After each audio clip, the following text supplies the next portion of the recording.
Mon fils s'est marié et ne m'a jamais rien dit. Je l'ai vu sur Instagram. Lui en costume à côté de sa femme en robe blanche. Je n'ai rien dit. Le lendemain, j'ai vendu la maison dans laquelle il vivait. C'était ma façon de porter un toast. Si cette histoire vous brise le cœur, abonnez-vous. Chaque jour, il y a une histoire qui pourrait être la vôtre. Dites-nous d'où vous écoutez.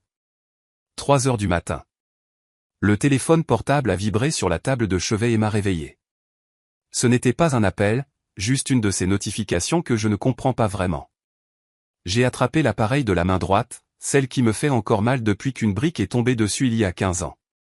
Et j'ai regardé l'écran avec les yeux mi-clos. Instagram.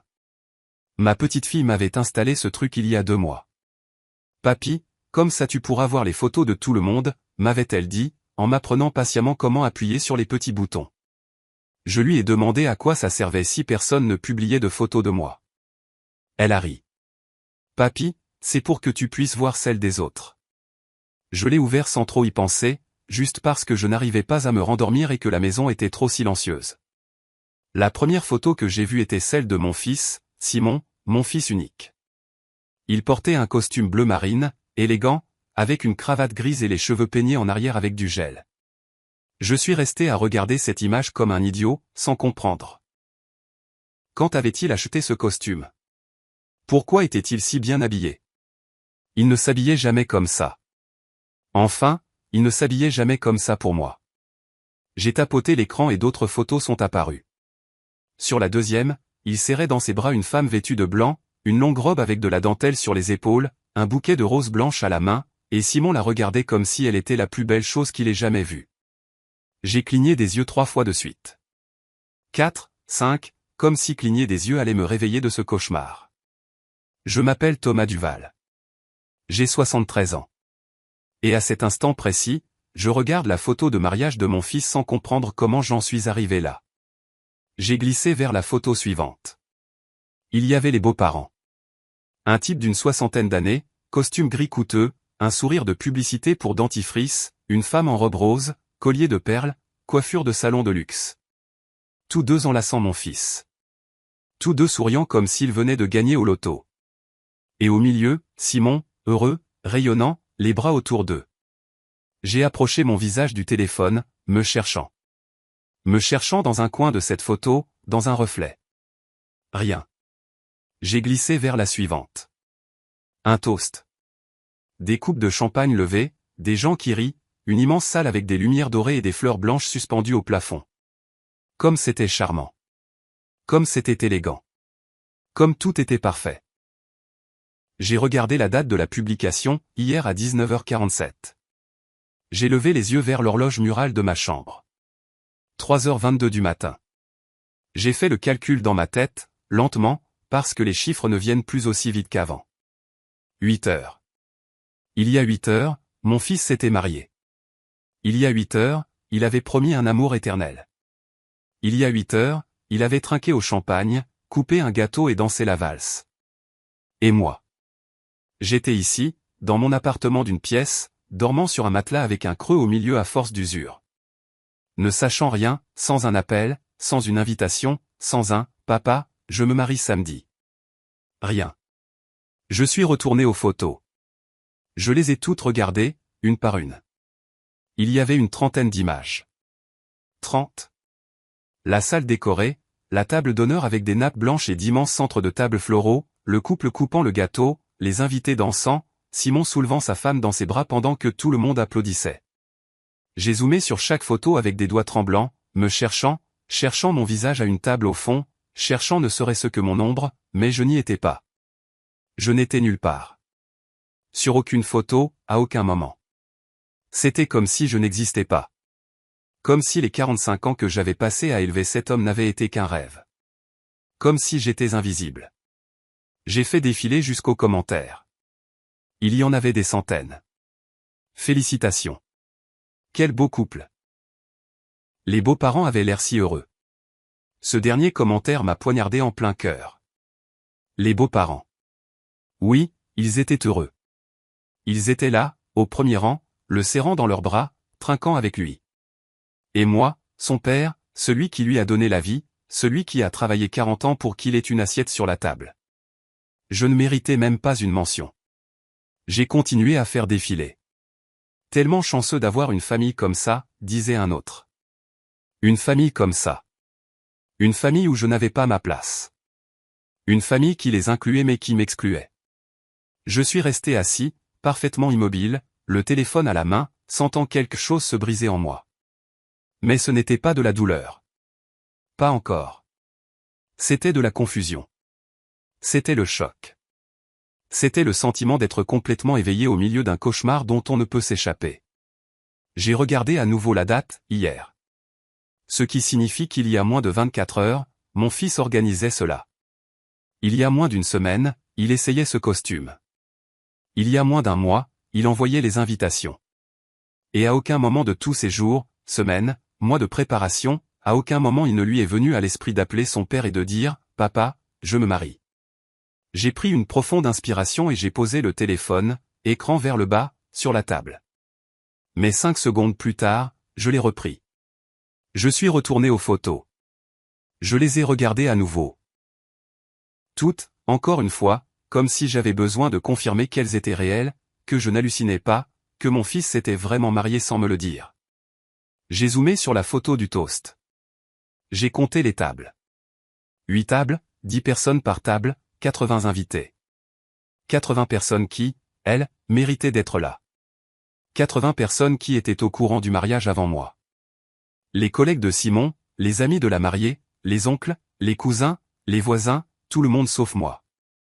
J'ai un petit appartement ici dans le quartier de Bella Vista, avec une cuisine que j'utilise à peine, car pourquoi cuisiner si je mange seul, et un salon avec un vieux fauteuil où je passe mes après-midi à regarder la télé sans vraiment la voir. Je suis veuf depuis 5 ans, depuis que ma femme est morte d'un cancer. Mon fils est venu 3 fois pendant l'année et demie où elle a été à l'agonie. J'ai travaillé 40 ans comme ouvrier dans le bâtiment jusqu'à ce que mon corps lâche. Et j'ai un fils. Un fils qui s'est marié hier soir sans me le dire. Un fils qui m'a effacé de sa vie comme si j'étais une tâche à cacher. Un fils qui m'a appris que peu importe combien vous donnez. Si l'autre personne décide que vous ne valez rien, alors vous ne valez rien. J'ai laissé le téléphone sur la table et je me suis assis sur le lit, le dos contre le mur froid. Je n'ai pas pleuré. Pas encore. Je suis juste resté là, dans le noir, les yeux ouverts, à ne rien fixer. Dehors, j'entendais l'aboiement lointain d'un chien, le moteur d'une voiture qui passe, le silence lourd de 3 heures du matin quand le monde dort. Et vous êtes le seul éveillé avec votre douleur. J'ai pensé à l'appeler, à prendre le téléphone, à composer son numéro, à attendre qu'il décroche et à lui demander « Pourquoi, mon fils ? Pourquoi m'as-tu fait ça ?» Mais je ne l'ai pas fait, parce qu'au fond de moi, je connaissais déjà la réponse. Parce qu'il ne voulait plus de moi là-bas. Je n'ai pas pleuré cette nuit-là. Mes yeux me brûlaient. Oui. Ma gorge s'est nouée. Oui. Mais les larmes ne sont pas venues. Peut-être que je n'en avais plus. Peut-être que je les avais toutes épuisées en pleurant seul à l'hôpital pendant que ma femme mourait et que mon fils ne répondait pas à son téléphone. Ou peut-être que la douleur était tout simplement trop grande pour tenir dans des larmes. C'était plus grand que ça. C'était un vide. Un trou immense dans ma poitrine où se trouvait autrefois un fils. Je n'ai pas pleuré cette nuit-là, mais quelque chose en moi, quelque chose qui m'avait maintenu debout toutes ces années, cette nuit-là, est mort. Et quand le soleil s'est levé à 6 heures du matin, je n'étais plus le même homme. Ma femme, Lucie, est décédée un mardi d'avril à 16h37. Je lui tenais la main quand elle a cessé de respirer. Une main qui avait été forte, qui cuisinait, qui cousait, qui me caressait le visage quand je rentrais fatigué du travail.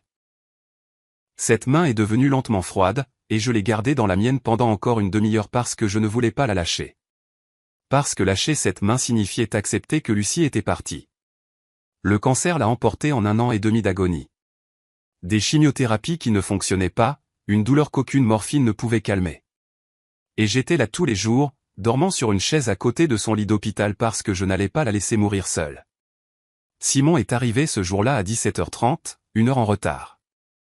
Il est entré en sentant le bureau, son costume froissé par la hâte. Désolé, papa. Il y avait beaucoup de circulation. Lucie le demandait depuis 3 jours. Où est Simon, me demandait-elle de sa voix faible, chaque fois qu'elle ouvrait les yeux. Je lui mentais. Il est en route, ma chérie. Il arrive. Mais il n'arrivait pas. Je l'appelais et je tombais sur sa messagerie vocale. Je lui envoyais des textos. Ta mère te réclame. Et il répondait des heures plus tard. J'arrive, papa. J'ai juste une réunion importante au travail. Une réunion importante. Plus importante que de dire au revoir à ta mère qui est en train de mourir. Quand il est enfin arrivé ce mardi-là, elle n'était plus consciente. Elle ne pouvait plus parler. Elle ne pouvait plus le regarder. Simon s'est agenouillé près du lit, lui a touché le front et a pleuré pendant 5 minutes. 5 minutes. Puis il m'a serré dans ses bras, m'a dit, « Je suis tellement désolé, papa », et il est parti. Il avait des choses à faire. J'ai travaillé 40 ans dans la construction. J'ai commencé à 17 ans, fraîchement débarqué de la campagne, ne sachant rien faire d'autre que porter des choses lourdes et obéir aux ordres. Gamin, prends ces briques et monte-les au 3e étage, me disait-on. Et je montais sous le soleil qui vous brûle la peau en été, sous la pluie glaciale en hiver. Sans gants, parce qu'il n'y avait pas d'argent pour des gants, sans casque, parce qu'on n'en utilisait pas à l'époque. Avec rien d'autre que mon dos, mes bras, et le besoin de ramener de la nourriture à la maison. J'ai arrêté à 57 ans, quand mes genoux n'en pouvaient plus et que mon dos me faisait si mal que certains jours, je me réveillais et ne pouvais pas sortir du lit. 40 ans à porter des briques, à mélanger du ciment, à monter des murs, et tout ce sacrifice n'avait qu'un seul nom, Simon. Regardez ses mains. Sérieusement, regardez-les. Elles sont couvertes de cicatrices. Cet index est tordu parce qu'une poutre est tombée dessus pendant que j'installais un échafaudage. Cette callosité ici, sur ma paume, vient de tenir une pelle pendant si longtemps. Ces rides profondes sont le fruit de 40 ans de dur labeur. Ces mains n'ont jamais signé de gros chèques, n'ont jamais tenu de diplôme universitaire, n'ont jamais touché quoi que ce soit de délicat. Elles ont juste travaillé. Elles ont juste donné.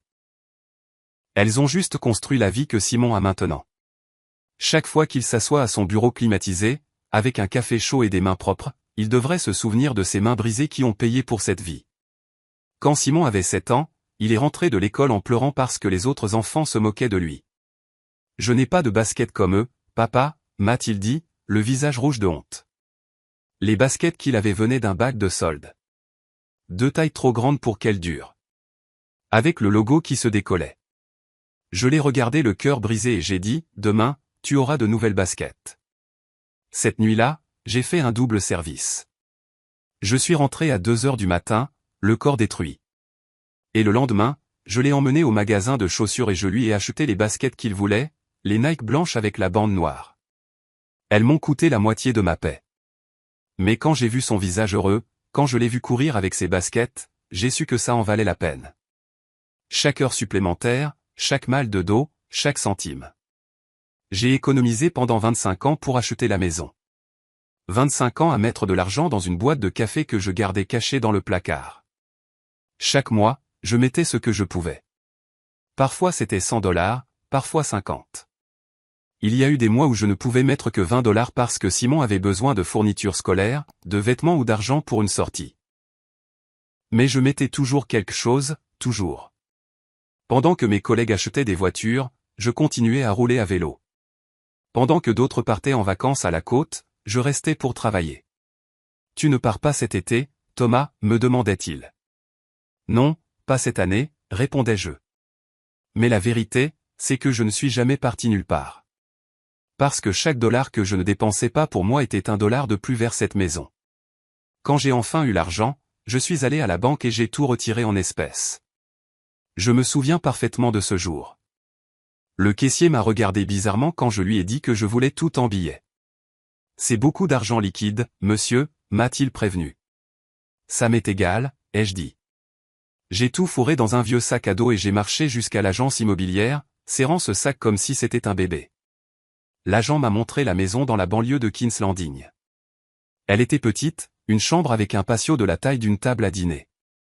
Les murs avaient besoin d'être repeints. La salle de bain avait une fuite. La cuisine avait des carreaux cassés, mais elle était à moi. Enfin, elle pourrait être à moi. « La voulez-vous » a-t-il demandé. J'ai regardé cette maison et j'ai vu Simon y vivre, en sécurité, avec son propre toit. Oui, ai-je dit. Je la veux. Et là, j'ai vidé le sac à dos sur son bureau. Le type a compté les billets pendant une demi-heure. Et quand il a fini, il m'a donné les clés. Simon avait 28 ans quand je lui ai donné la maison. Il venait d'obtenir son diplôme d'ingénieur.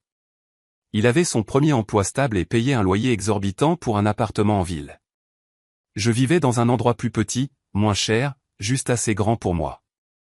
Un jour, je l'ai appelé et je lui ai dit de venir. Quand il est arrivé, j'avais déjà posé les clés sur la table de la cuisine. « Assieds-toi », lui ai-je dit. Il s'est assis, l'air confus. J'ai poussé les clés vers lui. « Qu'est-ce que c'est, papa ?» a-t-il demandé. « Ta maison », ai-je dit. J'ai acheté une maison avec mes économies, et elle est pour toi. Pour que tu n'aies jamais à souffrir comme moi. Pour que tu n'aies jamais à payer de loyer ou à vivre dans la peur d'être expulsé. Cette maison est à toi, mon fils. Il est resté silencieux, fixant les clés. Puis il m'a regardé et il a pleuré. Cette étreinte était réelle. Je le jure sur ma vie. Je l'ai senti. Il m'a serré fort comme il ne l'avait pas fait depuis qu'il était petit garçon. J'ai senti ses bras autour de moi. J'ai senti son souffle tremblant sur mon épaule. J'ai senti ses larmes mouiller ma chemise. « Merci, mon vieux », a-t-il dit, la voix brisée. « Merci. Je ne sais pas comment te remercier pour ça. C'est la plus grande chose que quelqu'un ait jamais faite pour moi. » J'ai posé ma main sur sa tête comme je le faisais quand il faisait des cauchemars et je lui ai dit. « Tu n'as pas à me remercier, mon fils. Sois juste heureux et pense à ton vieux père de temps en temps. » Il s'est reculé, m'a regardé dans les yeux et m'a dit quelque chose que je n'oublierai jamais. « Je ne te laisserai jamais tomber, papa. Je te le promets. Jamais. » Je me souviens de cette promesse chaque soir en me couchant seul. Je l'entends dans sa voix. « Je ne te laisserai jamais tomber, papa. » Mais il l'a déjà fait. Je n'ai jamais transféré légalement la maison. Je lui ai donné les clés. J'ai dit, elle est à toi. Et il a emménagé avec toutes ses affaires, mais les papiers, l'acte de propriété, tout est resté à mon nom. Ce n'était pas prévu.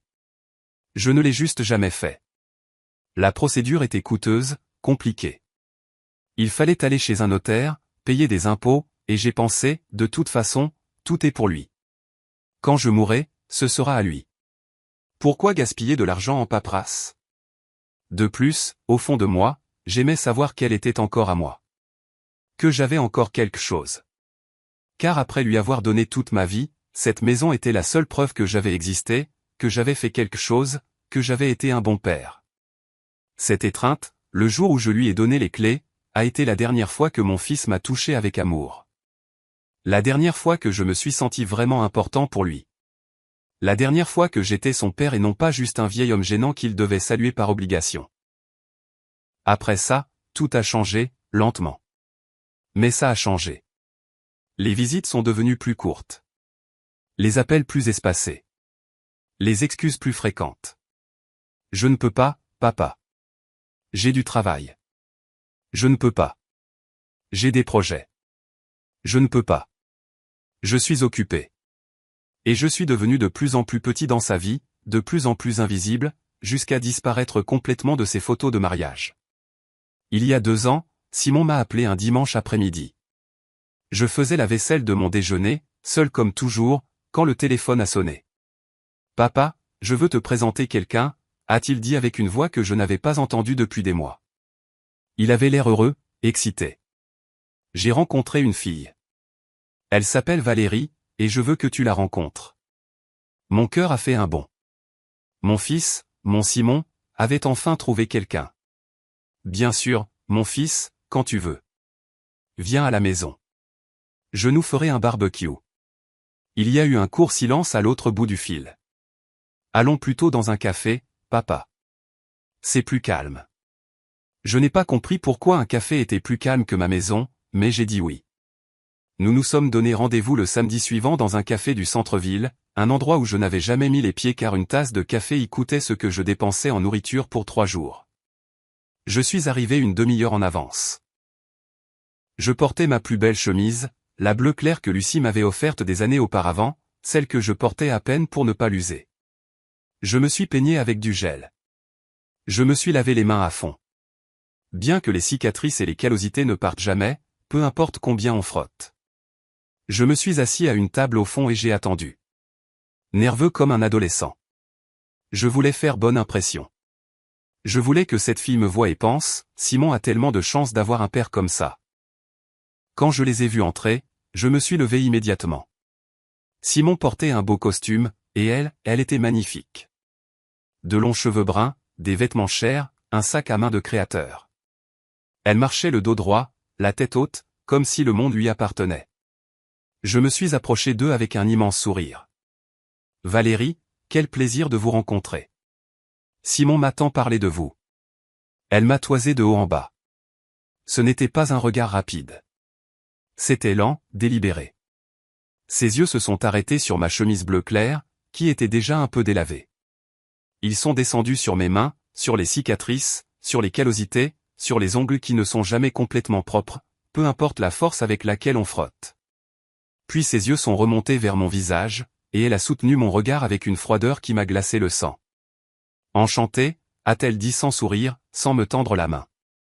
Ses mains pendaient juste à ses côtés, comme si me toucher pouvait lui transmettre quelque chose. J'ai baissé la main que j'avais tendue pour la sienne et j'ai fourré mes 2 mains dans mes poches, honteux. Simon s'est raclé la gorge, mal à l'aise. Bon, asseyons-nous. Nous nous sommes assis. J'ai commandé un simple café. Ils ont commandé des noms compliqués en italien que je ne comprenais pas. Pendant toute cette rencontre, Valérie m'a à peine parlé. Quand je lui posais une question, elle répondait par monosyllabes, en regardant Simon comme si elle attendait qu'il traduise. Que faites-vous dans la vie, Valérie? Administration des affaires. Oh, c'est bien. Pour quelle entreprise travaillez-vous?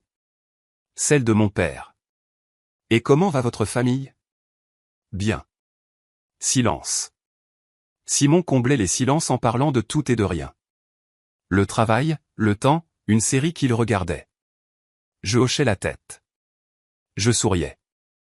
J'essayais de paraître intéressant, mais je me sentais invisible, comme si je n'étais pas vraiment là. Quand nous avons fini nos cafés, j'ai proposé de payer. Non, papa. C'est moi qui paie, a dit Simon rapidement, m'arrachant presque le portefeuille des mains.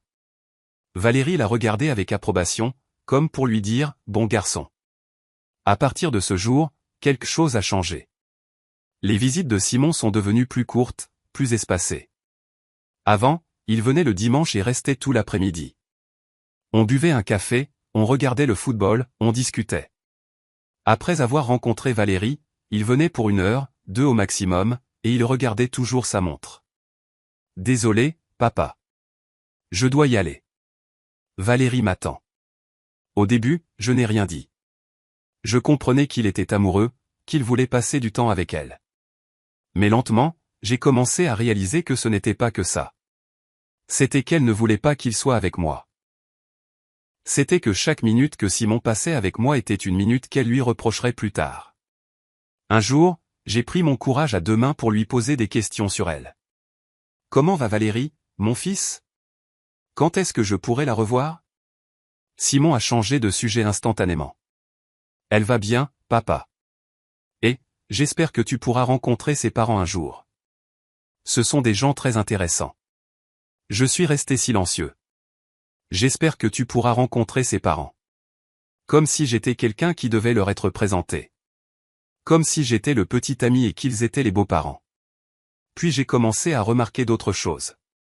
Quand je l'appelais, il répondait à voix basse, en chuchotant. Papa, je suis avec Valérie. Je peux te rappeler plus tard? Mais il ne rappelait jamais plus tard. Quand je lui envoyais des textos, il mettait des heures à répondre. Et quand il le faisait, c'était une phrase courte et sèche. D'accord, papa, on en reparle plus tard. Je ne peux pas maintenant. Un après-midi, je l'ai invité à déjeuner. J'avais préparé son plat préféré, une escalope de poulet pané et de la purée de pommes de terre, comme sa mère les faisait. J'avais acheté la viande chez le boucher du quartier. Je l'avais panée de mes propres mains. J'avais fait une purée maison avec du beurre et du lait. J'avais mis une jolie table avec la nappe que nous utilisions pour les grandes occasions. Je l'ai appelé, tout excité. Mon fils, j'ai fait des escalopes. Tu viens déjeuner? Silence à l'autre bout du fil. Je ne peux pas, papa. Valérie veut qu'on déjeune avec sa famille.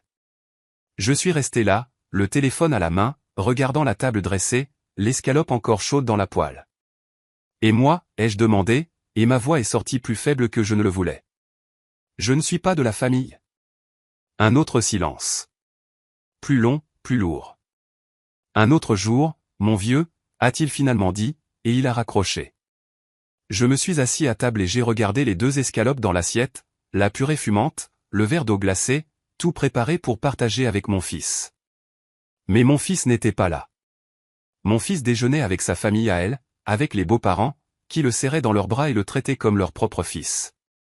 J'ai pris la fourchette et j'ai coupé un morceau d'escalope. C'était bon. Lucie les faisait exactement comme ça, mais ça n'avait aucun goût. J'ai mangé seul, en silence, écoutant le bruit des couverts contre l'assiette. Et pour la première fois en 2 ans, depuis que Simon avait rencontré Valérie, je me suis permis de penser quelque chose qui me faisait peur. Mon fils s'éloignait. Et ce n'était pas un accident. C'était intentionnel. Les semaines suivantes furent plus ou moins les mêmes. Des appels de plus en plus courts, des visites de plus en plus rares, et quand il venait, quand il se présentait enfin à mon appartement, il n'était plus le même. Il ne se détendait pas. Il n'enlevait pas ses chaussures. Il ne s'affalait pas sur le canapé comme avant. Il restait près de la porte comme s'il était pressé de partir. Nous parlions de choses insignifiantes, du temps, du travail, rien d'important. Et je mourais d'envie de lui demander, qu'est-ce qui nous est arrivé, mon fils? Qu'est-ce que j'ai fait de mal? Mais je n'avais pas le courage, parce que j'avais peur de la réponse. Parce qu'au fond de moi, je la connaissais déjà. Je n'avais pas ma place dans sa nouvelle vie. Moi, avec mes mains d'ouvrier, ma chemise délavée et mon petit appartement. Je n'étais pas le genre de père qu'il voulait montrer à Valérie.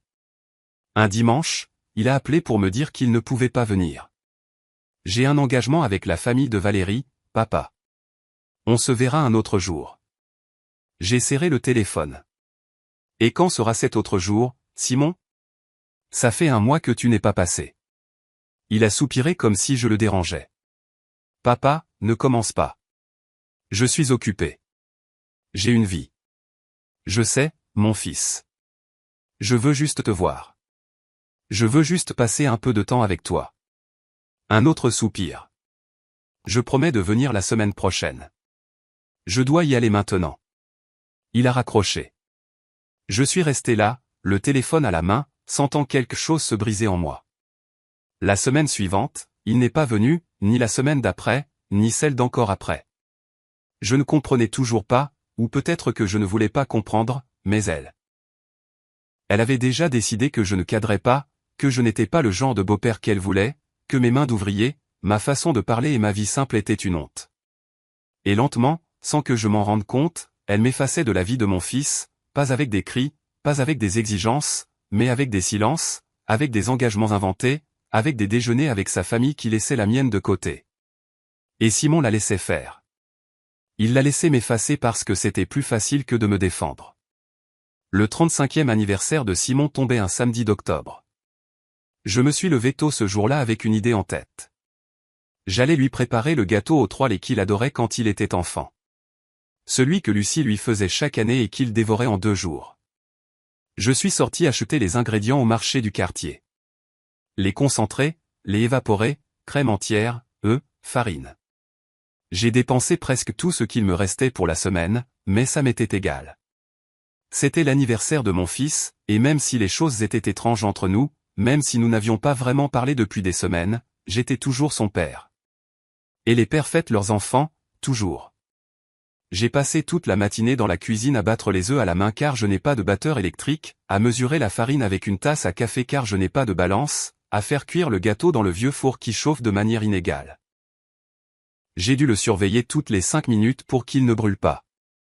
Pendant qu'il cuisait, j'ai préparé le mélange des 3 laits, en suivant la recette que Lucie avait écrite dans un cahier taché. Quand j'ai sorti le gâteau du four, je l'ai piqué avec une fourchette et j'ai versé le mélange dessus lentement, en le regardant s'imbiber. Je l'ai laissé refroidir puis je l'ai décoré de crème fouettée. Ce n'était pas parfait. Les lettres de « Joyeux anniversaire » étaient un peu de travers, mais je l'avais fait avec amour. Ça devait bien compter pour quelque chose. À 18 h, j'ai pris le gâteau, je l'ai mis dans une boîte en carton que j'avais récupérée à la boulangerie, et je me suis dirigé vers la maison. Sa maison. La maison que j'avais achetée avec 40 ans de labeur. La maison que je lui avais donnée pour qu'il n'ait jamais à souffrir. J'ai marché les 8 pâtés de maison avec le gâteau dans les mains, sentant mes bras se fatiguer. Mais ça m'était égal. Je n'arrêtais pas de penser à son visage quand il verrait le gâteau, imaginant son sourire, son étreinte, son « merci, mon vieux. Tu n'aurais pas dû ». Je pensais que peut-être, ce geste arrangerait un peu les choses entre nous. Que nous nous assoirions ensemble, mangerions du gâteau et parlerions comme avant. Que même si ce n'était que pour un petit moment, je serais à nouveau important dans sa vie. Quand je suis arrivé à la maison, j'ai remarqué quelque chose d'étrange. Il y avait des voitures garées tout le long de la rue. Beaucoup de voitures. Une BMW noire, un SUV blanc, une Mercedes grise. Des voitures chères qui n'avaient rien à faire dans ce quartier. J'entendais de la musique venir de l'intérieur, des rires, des voix. Je me suis approché de la porte et j'ai vu qu'il y avait des ballons attachés au portail, des ballons dorés et noirs, des décorations élégantes et coûteuses. Mon cœur s'est mis à battre plus vite. Il y avait une fête d'anniversaire, et je n'étais pas invité.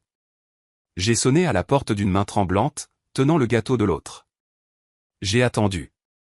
La musique continuait à l'intérieur. Les voix continuaient à rire. J'ai sonné à nouveau et finalement, la porte s'est ouverte. Simon est apparu sur le seuil. Il portait une chemise blanche coûteuse, un pantalon de ville noir, les cheveux coiffés avec du gel. Il avait un verre de vin à la main. Et quand il m'a vu, son visage a changé. Le sourire a disparu. Ses yeux se sont agrandis avec quelque chose qui n'était pas de la joie. Était-ce de la panique? De la honte? Je ne sais pas. Mais ce n'était pas du bonheur. Papa. C'est sorti comme un murmure, comme une malédiction. Qu'est-ce que tu fais là? Ce n'était pas une question. C'était un reproche. C'était un « tu ne devrais pas être là ». J'ai levé le gâteau, en souriant, essayant d'agir naturellement. Je suis venu te voir, mon fils. Je t'ai fait ton gâteau préféré, le gâteau aux 3 laits. Tu te souviens? Simon a regardé le gâteau. Puis il m'a regardé. Puis il a jeté un coup d'œil à l'intérieur de la maison comme s'il calculait quelque chose. J'ai regardé par-dessus son épaule, moi aussi, et ce que j'ai vu m'a brisé l'âme. Valérie était là, dans une élégante robe noire, parlant à un groupe de personnes. Les beaux-parents étaient assis sur le canapé. Le canapé que je l'avais aidé à choisir quand il a emménagé, buvant du champagne. Il y avait des plateaux de nourriture coûteuse, des verres en cristal, de la musique douce, tout le monde bien habillé, bien coiffé, sentant le parfum. Et j'étais là, dans mon jean usé, ma chemise à carreaux, mes vieilles chaussures, tenant un gâteau fait maison avec des lettres de travers, un gâteau qui semblait soudain pathétique, ridicule, pauvre. Merci, papa, a dit Simon. Et sans attendre de réponse, il m'a pris le gâteau des mains. Il l'a regardé une seconde comme s'il ne savait pas quoi en faire. Et puis il l'a simplement posé par terre, sur le porche. Par terre, comme si c'était une ordure. Comme si c'était quelque chose qu'il fallait vite faire disparaître. Mais on est en plein milieu de quelque chose là. Je t'appelle plus tard. D'accord? Il a fait un pas en arrière, fermant déjà la porte. Je suis resté là, les mains vides, la bouche ouverte, incapable de dire quoi que ce soit. Simon, je... Mais avant que je puisse finir la phrase, il a fermé la porte. Il m'a claqué la porte au nez. Au nez de son père, qui venait de marcher 8 pâtés de maison avec un gâteau fait avec amour. Il a fermé la porte et m'a laissé dehors, seul, sur le porche de la maison que je lui avais donnée. Je suis resté là, je ne sais combien de temps, à fixer la porte fermée, écoutant les rires venant de l'intérieur, la musique, le bruit des verres qui trinquent, les « joyeux anniversaires » qui n'étaient pas pour moi. J'ai baissé les yeux. Le gâteau était toujours là, par terre, dans sa boîte en carton bon marché. Un coin de la boîte était écrasé par l'impact. J'ai pensé à le ramasser et à le remporter, mais je ne pouvais pas. Je ne pouvais pas me pencher pour ramasser ce gâteau, car si je le faisais, je me serais effondré là, sur place. Alors, j'ai fait demi-tour et j'ai commencé à marcher. Lentement d'abord, puis plus vite. Et puis je courais presque, les yeux brûlants, la gorge serrée, les mains vides. Si vous écoutez mon histoire, s'il vous plaît, dites-moi dans les commentaires d'où vous regardez. Parfois, savoir qu'il y a des gens dans le monde qui me comprennent me donne la force de continuer à parler. J'ai refait les 8 pâtés de maison jusqu'à mon appartement la tête basse, priant Dieu pour qu'aucun voisin ne me voie comme ça. Je ne voulais pas que quelqu'un me demande ce qui s'était passé. Je ne voulais pas avoir à expliquer que mon fils m'avait claqué la porte au nez. Qu'il m'avait laissé à l'extérieur de sa fête comme si j'étais un vendeur. Qu'il avait laissé mon gâteau par terre comme si ce n'était rien. Quand je suis arrivé à mon appartement, je me suis assis sur le canapé sans allumer la lumière. Je suis juste resté là dans le noir, les mains tremblantes, essayant de respirer. Je n'ai pas dîné ce soir-là. Je n'ai pas allumé la télé. Je n'ai rien fait. Je suis juste resté assis dans le noir, rejouant ce moment encore et encore. Son visage quand il m'a vu. La panique dans ses yeux. La façon dont il a attrapé le gâteau et l'a posé par terre. La façon dont il a fermé la porte, vite, comme s'il voulait me cacher, comme s'il avait honte de moi. Et le pire, ce qui faisait le plus mal, ce n'était pas la porte fermée. C'était de réaliser qu'il y avait 80 personnes à l'intérieur qui fêtaient mon fils. 80 personnes qui étaient invitées, qui méritaient d'être là. Des collègues, les amis de Valérie, les beaux-parents, les oncles, les cousins, tout le monde sauf moi. Tout le monde sauf l'homme qui l'a élevé seul après la mort de sa mère. Tout le monde sauf l'homme qui a travaillé 40 ans pour lui donner la maison même où il me fermait maintenant la porte au nez. Ce jour-là, ce samedi d'octobre, j'ai compris quelque chose que je niais depuis des mois. Mon fils avait honte de moi. De mes mains d'ouvrier, de mes vêtements bon marché, de ma façon simple de parler, de ma vie simple. Je ne cadrais pas dans sa nouvelle vie élégante avec la famille de sa riche petite amie, leur coupe de champagne et leur musique douce. J'étais une erreur de son passé qu'il fallait cacher. Et lui, il me cachait, petit à petit, fête après fête, événement après événement, jusqu'au jour où il m'effacerait complètement.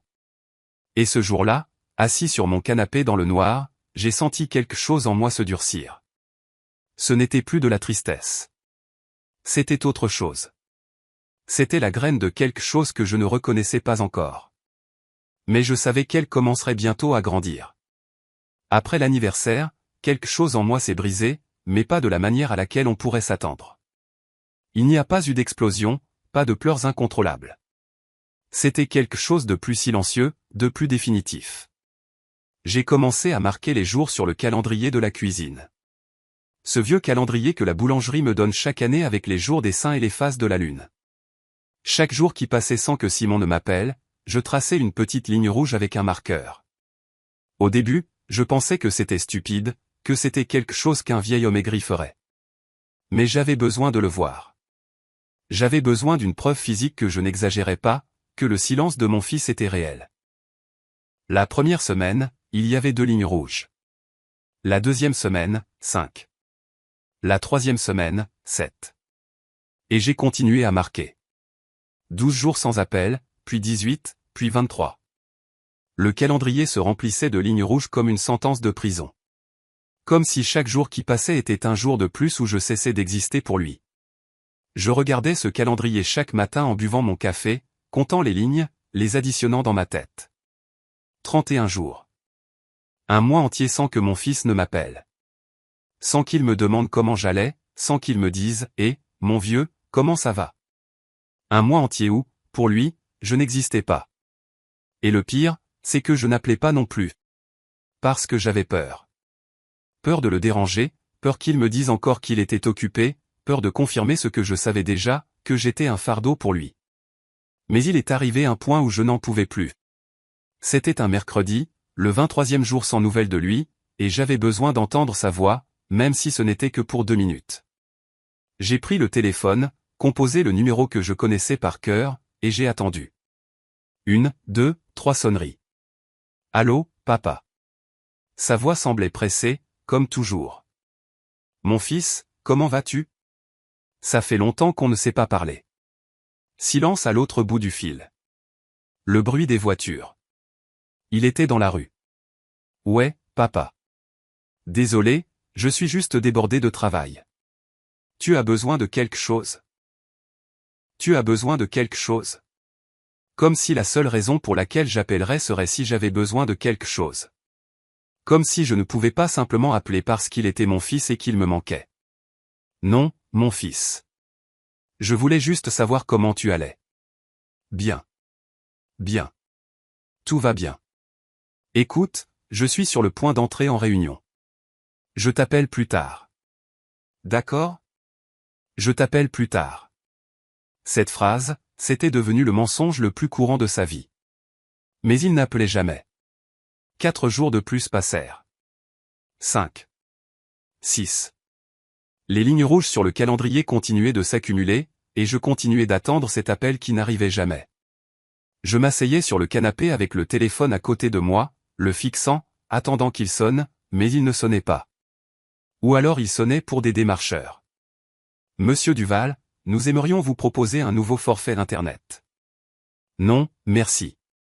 Je raccrochais et je continuais d'attendre comme un idiot, comme un vieil homme pathétique qui n'a rien de mieux à faire que d'attendre que son fils se souvienne qu'il existe. Je me détestais pour ça, mais je ne pouvais pas m'arrêter. C'est pendant ces jours d'attente que je suis tombé malade. D'abord, un mal de tête, puis des frissons, puis de la fièvre. J'ai pris ma température avec le vieux thermomètre que Lucie gardait dans l'armoire à pharmacie. 38,3. Je me suis couché en pensant que ça passerait avec quelques aspirines et une bonne nuit de sommeil, mais ça n'est pas passé. Le lendemain, la fièvre était montée à 38,9. Tout mon corps me faisait mal. Mes articulations, mon dos. Même mes os me faisaient mal. Je me suis levé pour aller aux toilettes et j'ai failli tomber. Mes jambes ne répondaient plus correctement. Ma tête tournait. Je suis retourné au lit en tremblant. Et là, seul, le corps brûlant, l'esprit embrumé par la fièvre, j'ai pensé, j'ai besoin d'aide. J'ai attrapé le téléphone d'une main tremblante et j'ai appelé Simon. Il était 11 heures du matin, un jeudi. Il était censé être au travail, mais j'ai pensé que peut-être que si je lui disais que j'étais malade, il viendrait me voir. Peut-être qu'il m'apporterait à manger. Peut-être qu'il resterait un petit moment, juste pour me tenir compagnie. Le téléphone a sonné 6 fois avant qu'il ne réponde. Papa. Sa voix semblait impatiente. J'entendais des voix en arrière-plan. Des rires. Mon fils. Ma voix est sortie, faible. Je ne me sens pas bien. J'ai une forte fièvre. Je suis seul ici. Et papa, je ne peux pas maintenant. Je suis à un déjeuner de travail. Mais mon fils, je me sens vraiment mal. Je ne sais pas si. Papa, écoute-moi. Fais-toi une tisane. Repose-toi. Et si tu te sens toujours mal, va à l'hôpital. Je ne peux pas y aller maintenant. Je t'appelle plus tard, d'accord? Et il a raccroché. Je suis resté là avec le téléphone à la main, fixant l'écran noir, incapable d'y croire. Fais-toi une tisane. C'est ce qu'il m'a dit. Comme si une tasse de tisane allait me guérir. Comme si j'étais un enfant avec un rhume et non un homme de 73 ans avec une forte fièvre, vivant seul. J'ai laissé le téléphone sur la table de chevet et je me suis recouché. La fièvre continuait de monter. 39,4, 40. J'ai commencé à délirer. Je voyais des ombres au plafond. J'entendais des voix. À un moment, j'ai juré que Lucie était là, assise au bord du lit, me caressant le front comme elle le faisait quand j'étais malade. Ça va, Thomas. Ça va passer. Mais quand j'ai tendu la main pour la toucher, il n'y avait personne. Juste le vide. J'ai passé 3 jours comme ça. 3 jours au lit, seul, tremblant de fièvre, ne me levant que pour aller aux toilettes et boire de l'eau. Je n'ai rien mangé. Je n'avais pas la force de cuisiner. J'arrivais à peine à aller jusqu'à la cuisine, remplir un verre d'eau et retourner au lit. Le frigo contenait un yaourt périmé et une demi-miche de pain rassis. Rien d'autre. Mes voisins ne savaient pas que j'étais malade. Personne n'a frappé à ma porte. Personne n'a pris de mes nouvelles. Pendant ces 3 jours, j'ai cru que j'allais mourir là, seul, dans ce lit. Et que personne ne le découvrirait avant que l'odeur n'alerte les voisins, des jours plus tard. Et le plus triste, c'est qu'au fond de moi, une partie de moi n'avait pas peur de ça. Une partie de moi était déjà si fatiguée que mourir seul ne semblait pas si terrible. Le 4e jour, la fièvre est tombée. Je me suis réveillé trempé de sueur, mais avec la tête plus claire. Je me suis levé lentement, testant si mes jambes allaient me tenir. Je suis allé à la salle de bain, je me suis regardé dans le miroir. J'étais hagard, des cernes sous les yeux. 10 ans de plus qu'une semaine auparavant. J'ai pris une longue douche, laissant l'eau chaude laver la sueur et la peur. J'ai mis des vêtements propres. Je me suis fait une tisane et une tranche de pain grillé. Et puis, quand je me suis senti assez fort, j'ai pris le téléphone et j'ai appelé Simon. J'avais besoin de lui dire que j'avais été malade. J'avais besoin qu'il sache que j'avais passé un très mauvais moment et qu'il n'était pas là. Peut-être que ce n'était pas pour le faire culpabiliser. Peut-être que j'avais juste besoin qu'il le sache. Il a répondu à la 3e sonnerie. Papa. Simon, je t'ai appelé il y a quelques jours. J'étais malade. Très malade. 3 jours avec une forte fièvre. Seul. Je ne pouvais pas manger ou. Oh, ouais. Il m'a coupé comme si je lui disais qu'il avait plu. C'est super que tu ailles mieux, papa. Écoute, je suis au milieu de quelque chose d'important en ce moment. Je peux t'appeler plus tard? Il n'y avait aucune inquiétude dans sa voix, aucune culpabilité, rien. C'était la voix de quelqu'un qui répond au téléphone juste par politesse, mais qui pense déjà à raccrocher. Simon, j'ai passé un très mauvais moment. J'ai pensé que... Papa, je dois y aller. On en reparle plus tard. Et il a raccroché. Il n'a pas attendu que je finisse ma phrase. Il n'a pas demandé ce qui n'allait pas. Il n'a pas proposé de passer. Il n'a rien dit. Il a juste raccroché. Et je suis resté assis sur mon canapé avec le téléphone à la main et la tisane froide sur la table. J'étais son père. L'homme qu'il a élevé seul après la mort de sa mère. L'homme qui a travaillé 40 ans pour qu'il puisse avoir une vie meilleure. L'homme qui lui a donné une maison. Mais pour lui, à ce moment-là, je n'étais plus ça. J'étais un obstacle, une obligation agaçante, un vieil homme qui appelait trop et demandait une attention qu'il ne voulait plus donner. Et le pire, c'est qu'il ne savait pas comment me sortir de sa vie sans passer pour le méchant. Alors il m'a simplement effacé, petit à petit, appel par appel, silence par silence, jusqu'à ce que je cesse simplement d'exister. Jusqu'à ce que je ne sois plus qu'un numéro dans ses contacts qui sonnaient de temps en temps et auxquels il répondait avec agacement. 2 mois après ma maladie, ma voisine du 4e étage, Marthe, est venue me rendre visite. Elle a 60 ans, veuve comme moi. De temps en temps, elle m'apporte un ragoût ou nous prenons un café dans mon appartement. Ce jour-là, elle est venue avec son téléphone à la main et un sourire. « Monsieur Thomas, vous utilisez Instagram ?» J'ai secoué la tête. J'ai l'application parce que ma petite fille l'a installée, mais je ne sais pas m'en servir. Marthe s'est assise à côté de moi. Laissez-moi vous apprendre. C'est facile. Vous pouvez voir les photos de votre famille, de vos amis. C'est sympa. Elle a pris mon téléphone et a commencé à m'expliquer comment chercher des gens, comment voir les photos, comment les aimer. J'ai hoché la tête, essayant de comprendre, mais au fond de moi, je n'en voyais pas l'intérêt. Jusqu'à ce que Marthe dise, « Cherchez votre fils. Comme ça, vous pourrez voir ce qu'il fait. » Quand Marthe est partie, je suis resté là avec le téléphone à la main. « Cherchez votre fils. » L'idée m'a rendu curieux. Ça faisait presque 2 mois que je ne l'avais pas vu. Presque 1 mois que nous n'avions pas parlé plus de ces 2 minutes quand je l'ai appelé après avoir été malade. Peut-être que sur Instagram, je pourrais voir ce qu'il faisait, comment il allait, avec qui il était. J'ai ouvert l'application, je suis allé sur l'icône de recherche comme Marthe me l'avait appris, et j'ai tapé son nom, Simon Duval. Son profil est apparu. Sa photo était de lui, souriant, portant des lunettes de soleil sur une plage que je ne reconnaissais pas. J'ai tapoté son nom pour en voir plus, et c'est là que j'ai trouvé quelque chose auquel je ne m'attendais pas, ce compte est privé. Je ne pouvais rien voir. Pas les photos, rien.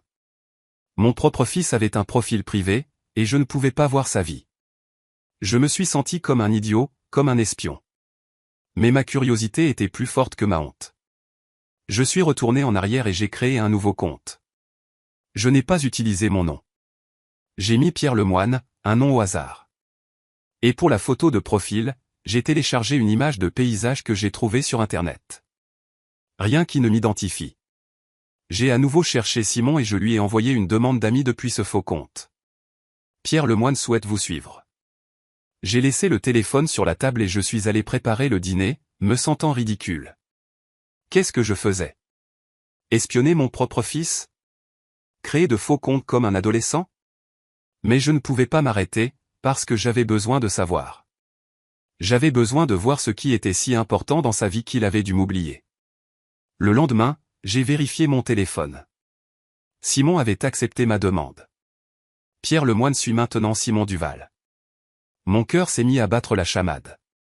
Je suis allé sur son profil et maintenant, je pouvais tout voir. Il y avait des centaines de photos. J'ai commencé à faire défiler, les regardant une par une. Simon dans un restaurant chic, trinquant avec Valérie. Simon en voyage à la plage avec elle. Simon chez ses beaux-parents à un barbecue, en train de rire. Simon à une fête d'anniversaire entouré de gens que je ne connaissais pas. Photo après photo d'une vie que je ne connaissais pas. D'une vie dont je ne faisais pas partie. J'ai continué à faire défiler. Plus de dîners. Plus de voyages, plus de célébrations. Je n'étais sur aucune des photos. Pas une seule. Et puis je les ai vues. Les photos du mariage. Elles étaient là. Postées il y a 2 jours. Mon doigt s'est figé sur l'écran. Je n'arrivais pas à croire ce que je voyais. Simon en costume. Valérie en robe blanche. Une salle élégante. Des fleurs, des verres, des gens heureux. Mon fils s'était marié. Il s'était marié. Et je n'en savais rien. J'ai regardé la date de la publication, il y a 2 jours. Mais dans la description, il était écrit « Le plus beau jour de notre vie, 14 novembre ». J'ai fait le calcul rapidement. Aujourd'hui, nous étions le 16. Le mariage avait eu lieu il y a 3 jours. Non, attendez. J'ai lu les commentaires. Magnifique mariage. Félicitations. Et puis j'ai vu un autre commentaire qui disait « La fête d'hier était si belle. » Hier. La fête était hier. Donc la cérémonie civile a eu lieu il y a 3 jours et la grande fête était hier. Je suis resté figé, essayant de comprendre ce que je voyais. Mon fils avait organisé un mariage complet, cérémonie civile, réception, une salle, des décorations, des invitations, un traiteur, un photographe. Tout cela prend des mois de planification. Des mois à choisir le lieu, à goûter la nourriture, à envoyer les invitations, à confirmer les invités. Des mois où il était occupé à préparer le jour le plus important de sa vie. Et à aucun moment de tous ces mois, il ne lui est venu à l'esprit de m'appeler et de dire « Papa, je me marie ». Pas même à la fin, pas même la veille. Rien. Je l'ai découvert 2 jours plus tard en espionnant son Instagram avec un faux compte. Voilà ce qu'il avait fait de moi, un vieil homme triste qui espionne son fils. Parce que c'était le seul moyen de savoir ce qui se passait dans sa vie. J'ai commencé à lire les commentaires, cherchant quelque chose, n'importe quoi qui me dirait que je n'étais pas fou, qu'il était normal de ressentir ce que je ressentais. Il y avait des centaines de commentaires. Quel beau couple, les plus beaux mariés, quelle fête incroyable. Et puis j'en ai vu un qui m'a enfoncé un couteau dans la poitrine. Il venait du beau-père, le même type que j'avais vu sur les photos de la fête d'anniversaire. Celui au costume gris coûteux. Son commentaire disait « Bienvenue dans la famille, mon fils. Nous sommes si fiers de toi. Mon fils. » Il l'appelait « mon fils ». Et Simon avait répondu avec un emoji cœur. J'ai fait défiler un peu plus et j'ai trouvé un autre commentaire de la belle-mère. Maintenant, tu as enfin une famille qui te mérite. Nous t'aimons tellement. Une famille qui te mérite. Comme si je ne le méritais pas, comme si je n'avais pas été assez bien, comme si 40 ans à l'élever seul ne comptait pour rien. J'ai continué à regarder les photos, une par une, les mains tremblantes. J'ai cherché la moindre mention de moi, merci à mon père qui n'a pas pu être là, je dédie ce moment à mon vieux qui m'a toujours soutenu. N'importe quoi. Mais il n'y avait rien. Je n'existais pas à ce mariage. Je n'existais pas dans sa vie. C'était comme si j'étais mort des années auparavant et que personne n'avait pris la peine de me le dire. J'ai zoomé sur les photos de la salle, me cherchant à une table au fond, pensant que peut-être il m'avait invité et que j'avais oublié d'y aller. Mais non, je n'étais nulle part. J'ai compté les tables. 10 tables, 10 personnes par table, sans invité. 100 personnes qui méritaient d'être là. 100 personnes qui étaient plus importantes que moi, son père. Je suis resté assis sur le canapé jusqu'à ce qu'il fasse nuit. Je n'ai pas allumé la lumière. Je n'ai pas préparé le dîner. Je n'ai rien fait d'autre que de regarder ces photos encore et encore, comme si les regarder assez de fois me ferait comprendre ce qui s'était passé. Mais il n'y avait rien à comprendre. C'était simple. Mon fils m'avait effacé de sa vie. Il m'avait remplacé. Les beaux-parents étaient ses nouveaux parents. Valérie était sa nouvelle famille. Et moi.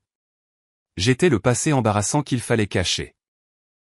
Le père col bleu avec les mains brisées et les vêtements bon marché qui ne cadraient pas dans sa vie élégante.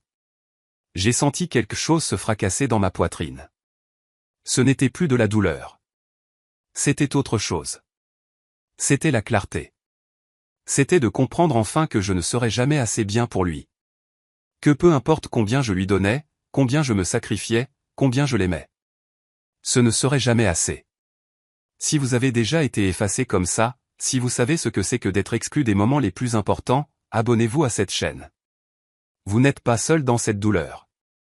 Il y a des milliers de personnes qui savent ce que c'est que d'être invisible pour quelqu'un qui est censé vous aimer. J'ai laissé le téléphone sur la table et je suis juste resté là, dans le noir, à écouter le silence de mon appartement. Des voitures passaient dehors. Un chien aboyait au loin. La vie continuait, indifférente à ma douleur. Et moi, pour la première fois de ma vie, j'ai senti que je ne voulais plus continuer à mendier de l'amour. Je ne voulais plus continuer à attendre que mon fils se souvienne que j'existais. Je ne voulais plus continuer à ressentir cette humiliation constante d'être ignoré, exclu, effacé. Quelque chose en moi a changé cette nuit-là.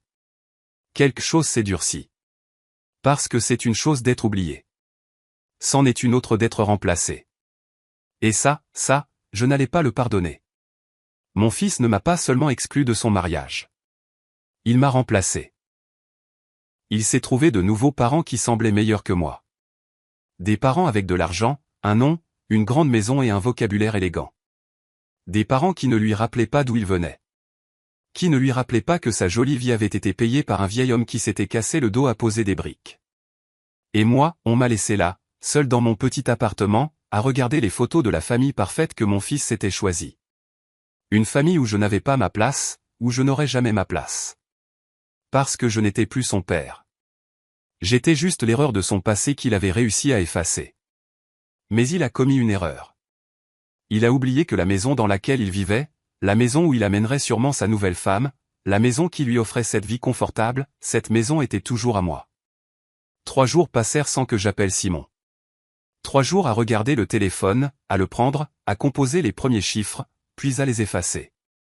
3 jours à me trouver des excuses. Peut-être qu'il ne m'a pas invité parce qu'il pensait que j'étais encore malade. Peut-être qu'il voulait quelque chose de petit et qu'il ferait une célébration en famille plus tard. Peut-être que c'était un malentendu. Je cherchais des explications là où il n'y en avait pas, parce que la vérité fait mal. Et je n'étais toujours pas prêt à accepter que mon fils m'avait effacé exprès, que ce n'était pas un oubli, que ce n'était pas une erreur, que c'était une décision consciente de m'exclure du jour le plus important de sa vie.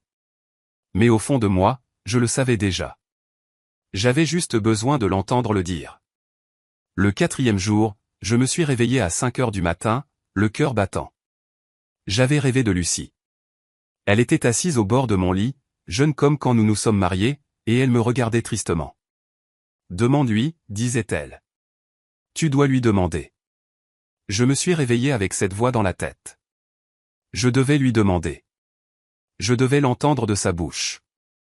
Même si ça faisait mal, même si ça me détruisait. Je me suis levé. J'ai fait du café. Je me suis assis à la table de la cuisine avec le téléphone à la main. Il était 6h30 du matin. Trop tôt pour appeler. J'ai attendu jusqu'à 9h, puis 10h, puis 11h. À 11h20, je ne pouvais plus attendre. J'ai composé son numéro d'un doigt tremblant. Le téléphone a commencé à sonner. 1 fois, 2 fois, 3 fois, 4. Je pensais qu'il ne répondrait pas.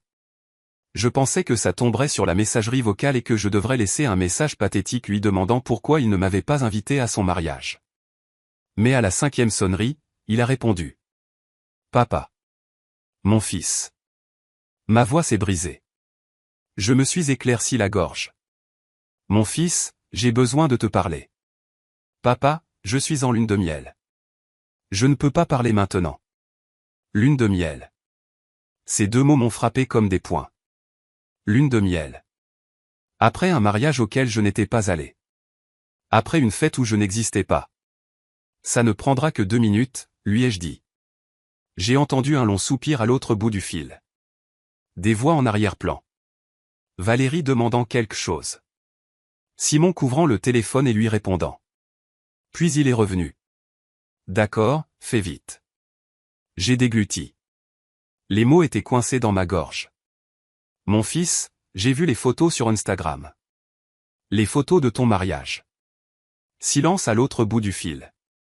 Un long silence lourd qui a confirmé tout ce que j'avais besoin de savoir.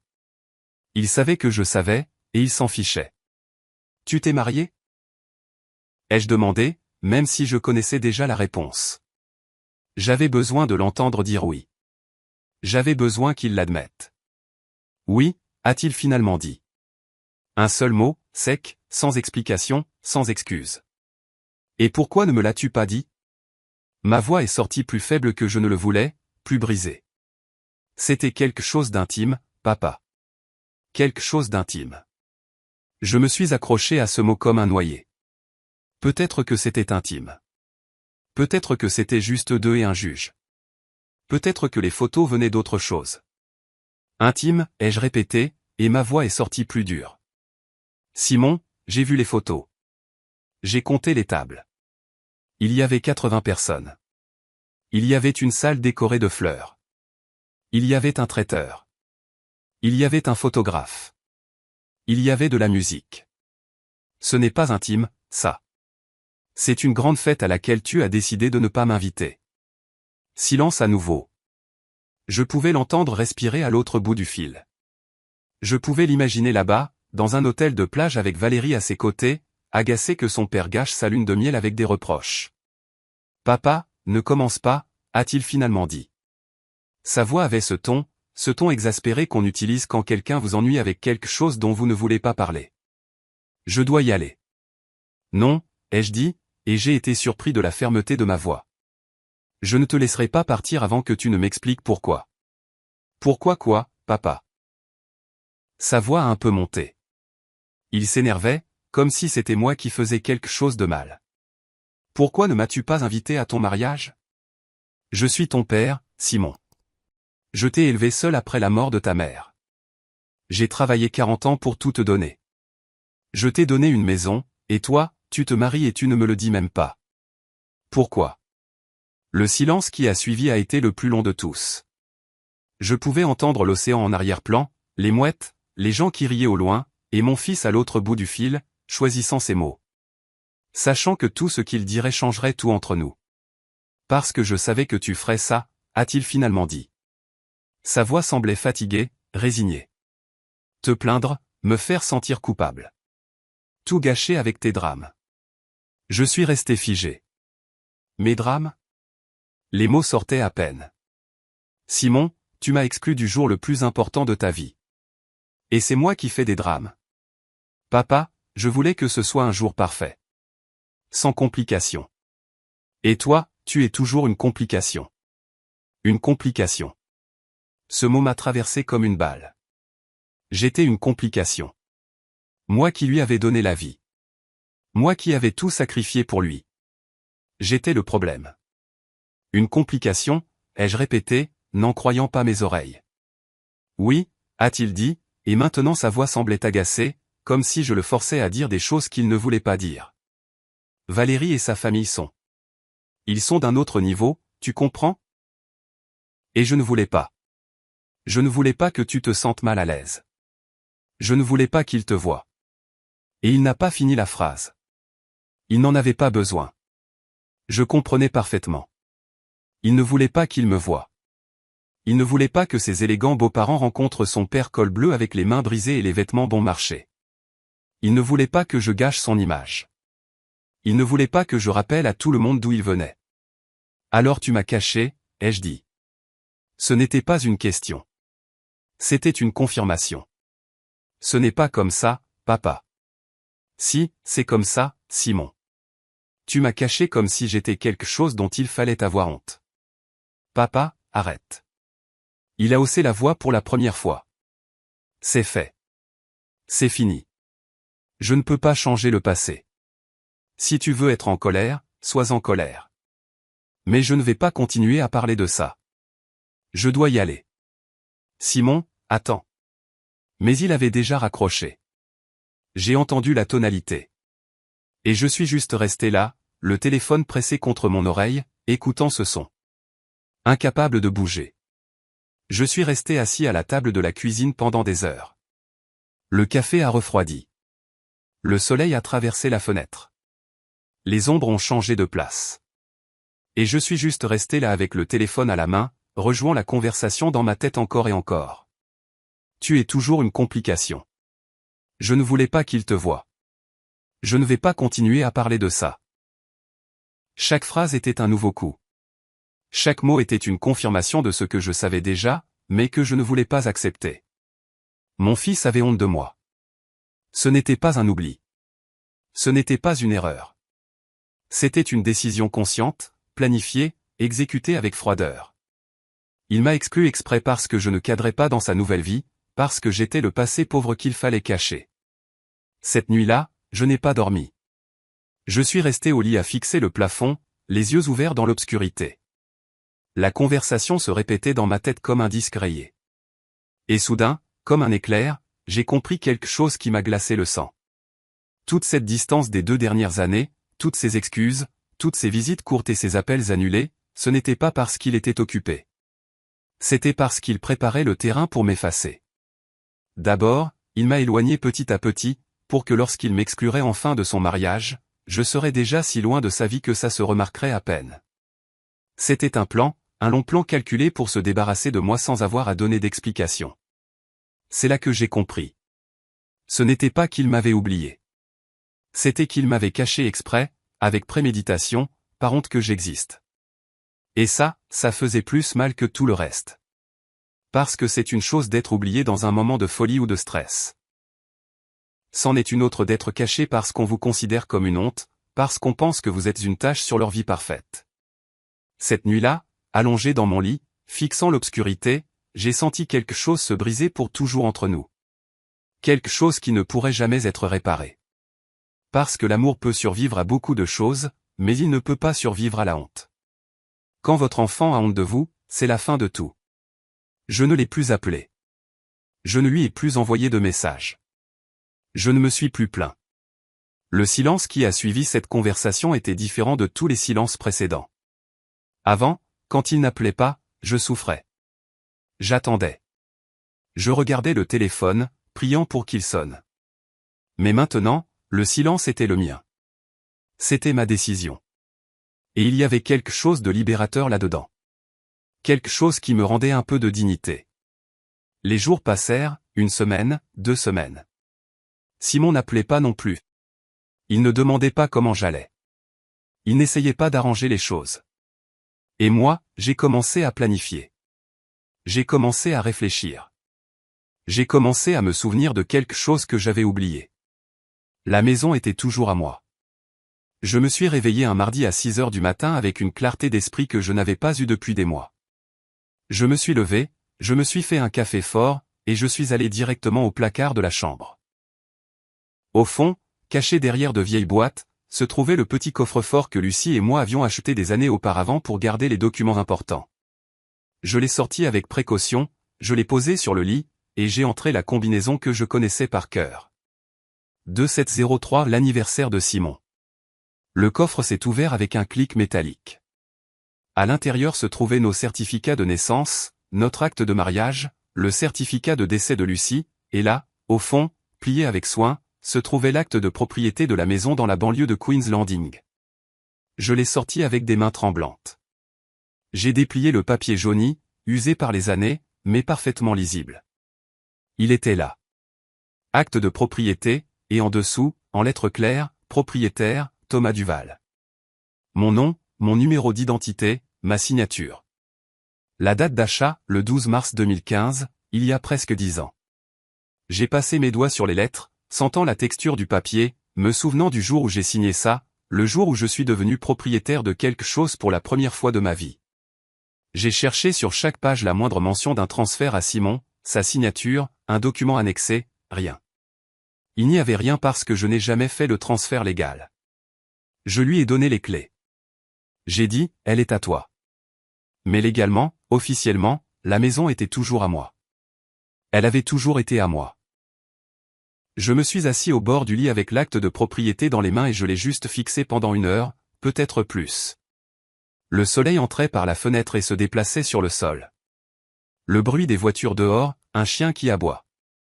La vie continuait pendant que je tenais ce papier et prenais la décision la plus importante de ma vie. Je me suis souvenu de chaque brique que j'ai payée avec ma sueur. Chaque heure supplémentaire que j'ai travaillée, chaque fois que mon dos me faisait mal et que je continuais quand même parce que j'avais besoin de l'argent, chaque centime que j'ai économisé pendant 25 ans. Cette maison n'était pas juste un cadeau. C'était toute ma vie convertie en mur. Et je la lui ai donnée en pensant que je lui donnais la sécurité, l'amour, un avenir. Mais je me trompais. Je lui ai tout donné. Et il a appris que tout ce que je donnais n'avait aucune valeur. Je me suis levé du lit, j'ai mis l'acte de propriété dans une enveloppe, et je me suis habillé. J'ai mis mon meilleur pantalon, une chemise propre, j'ai ciré mes chaussures. Je me suis coiffé avec soin. Je me suis regardé dans le miroir. L'homme qui me regardait n'était pas le même que celui qui pleurait en silence depuis des mois. Il n'était plus le père désespéré qui mendiait de l'attention. Il était autre chose. Il était quelqu'un qui avait compris quelque chose de fondamental. On ne mendie pas la dignité. Soit on vous la donne, soit vous la reprenez vous-même. Et si mon fils avait décidé que je ne méritais même pas une place à son mariage, alors il ne méritait pas le plus grand cadeau que je lui ai jamais fait. La maison allait cesser d'être la sienne. Non pas parce que j'étais vindicatif, mais parce que j'ai enfin compris que tout donner sans être valorisé, ce n'est pas de l'amour. C'est de l'autodestruction. À 9 heures du matin, j'ai pris le téléphone et j'ai cherché dans mes contacts le numéro de maître Ernest Miller, un avocat du quartier qui m'avait aidé avec les papiers à la mort de Lucie. J'ai composé le numéro. Il a répondu à la 3e sonnerie. Monsieur Thomas, quelle surprise. Comment allez-vous? Sa voix était chaleureuse, gentille. Maître Miller, j'ai besoin de vendre une propriété. Aujourd'hui. Il y a eu un silence à l'autre bout du fil. Aujourd'hui, monsieur Thomas? Ces choses prennent du temps. Nous devons faire des expertises, publier l'annonce, attendre les offres. Non, les jeux interrompus. Ma voix sonnait plus ferme que je ne l'aurais cru. Il faut que ce soit aujourd'hui. Ou demain au plus tard. C'est urgent. Un autre silence. Est-ce que tout va bien, monsieur Thomas? Il s'est passé quelque chose? Oui, ai-je dit. Il s'est passé quelque chose, mais je vais m'en sortir. J'ai juste besoin que vous m'aidiez à vendre cette maison le plus rapidement possible. Maître Miller m'a demandé de venir à son bureau à 11 heures. Je suis arrivé à l'heure avec l'enveloppe contenant l'acte de propriété sous le bras. Il m'a fait entrer dans son bureau, m'a offert un café, que j'ai accepté même si mes mains tremblaient. Il s'est assis derrière son bureau et m'a regardé avec ses yeux d'avocat qui ont tout vu. Dites-moi, monsieur Thomas, pourquoi cette précipitation? Alors je lui ai raconté. Pas tout. Je ne lui ai pas parlé du mariage. Je ne lui ai pas dit que mon fils avait honte de moi. Je lui ai juste dit que j'avais décidé de vendre la maison qui était à mon nom, que mon fils y vivait, mais que légalement elle était à moi, et que je devais le faire vite. Il a hoché la tête sans jugement et a dit, je vais passer quelques appels. J'ai un client qui cherche une maison dans ce quartier pour sa fille. Peut-être qu'il sera intéressé. À 15 heures, maître Miller m'a appelé. Monsieur Thomas, j'ai un acheteur. Il veut voir la maison demain, à la 1re heure. S'il l'aime, il est prêt à payer comptant et à conclure en 48 heures. Mon cœur s'est accéléré. Content? Oui. C'est un homme d'affaires qui veut la maison pour sa fille qui se marie le mois prochain. Il est pressé. Il offre un prix juste. Ce n'est pas une offre à refuser. Je lui ai donné l'adresse. Je lui ai dit qu'il pouvait aller la voir demain à 8 heures du matin. J'ai raccroché. Je me suis assis sur mon canapé, le téléphone à la main, sentant que tout commençait à bouger. Il n'y avait plus de retour en arrière possible. J'avais pris la décision. Et quelque chose en moi, quelque chose qui était brisé depuis des mois, a commencé à se sentir à nouveau entier. Je n'ai presque pas dormi cette nuit-là. Pas par anxiété, pas par doute, mais par un étrange mélange de nervosité et de paix. Je suis resté éveillé à penser à tout ce qui s'était passé, à comment j'en étais arrivé là, à comment un père qui a tout donné a fini par être traité comme un déchet, à comment l'amour inconditionnel devient une faiblesse quand l'autre personne ne le valorise pas. Et j'ai compris quelque chose que j'ai mis 73 ans à apprendre. Tout donner ne fait pas de vous un bon père. Ça vous rend invisible. Parce que les gens ne valorisent que ce qui leur coûte. Et moi, je n'ai jamais rien fait payer à mon fils. Pas un merci, pas un je t'aime, pas même du respect. Je lui ai tout donné gratuitement. Et il a appris que je ne valais rien. Eh bien, il était temps pour lui d'apprendre une autre leçon. À 8 heures du matin le lendemain, Maître Miller a appelé. Monsieur Thomas. L'acheteur a vu la maison. Il l'a adorée. Il veut conclure aujourd'hui. Êtes-vous sûr de vous? Je suis resté silencieux une seconde. J'ai pensé à Simon dormant dans cette maison avec sa nouvelle femme. J'ai pensé à lui se réveillant, ne sachant pas que dans quelques heures, cette maison ne serait plus la sienne. J'ai pensé à ce qu'il allait ressentir quand je le lui dirais. Et je n'ai pas ressenti de culpabilité. Je n'ai pas ressenti de pitié. J'ai ressenti de la justice. Je suis sûr, ai-je dit. Dites-lui oui. Nous concluons aujourd'hui. Parfait. Venez à mon bureau à 14 heures. Apportez votre carte d'identité et l'acte de propriété. À 16 heures, vous serez le propriétaire d'une belle somme d'argent, et votre fils devra trouver un autre endroit où vivre. J'ai raccroché. J'ai regardé l'horloge. Plus que 6 heures. Je me suis assis sur mon canapé pour attendre. Je n'ai pas appelé Simon. Je ne l'ai pas prévenu. Je ne lui ai pas donné la chance de supplier, d'expliquer, de promettre qu'il changerait, parce que je ne voulais plus de ces promesses vides. Je ne voulais plus de ces excuses de dernière minute. Je ne lui prenais rien qui était réellement à lui. J'allais juste lui apprendre ce que ça fait de perdre ce qu'on n'a jamais valorisé. Ce que ça fait quand quelqu'un vous enlève ce que vous teniez pour acquis. Ce que ça fait d'être à ma place. Et peut-être, juste peut-être, quand il se retrouverait sans toit sur la tête, quand il devrait expliquer à sa femme et à ses beaux-parents pourquoi il devait déménager immédiatement, quand il devrait chercher un nouvel endroit et payer un loyer et sentir cette insécurité, peut-être qu'alors il comprendrait ce que j'ai fait pour lui quand je lui ai donné cette maison. Ou peut-être pas. Mais ça m'était égal maintenant. Parce que ce n'était plus à propos de lui. C'était à propos de moi. De récupérer quelque chose qui m'avait été enlevé, ma dignité. À 14 heures, j'étais assis dans le bureau de Maître Miller. En face de moi était assis un homme d'une cinquantaine d'années, costume élégant, chemise blanche impeccable. Il s'appelait Robert Mendes et possédait une chaîne de quincaillerie.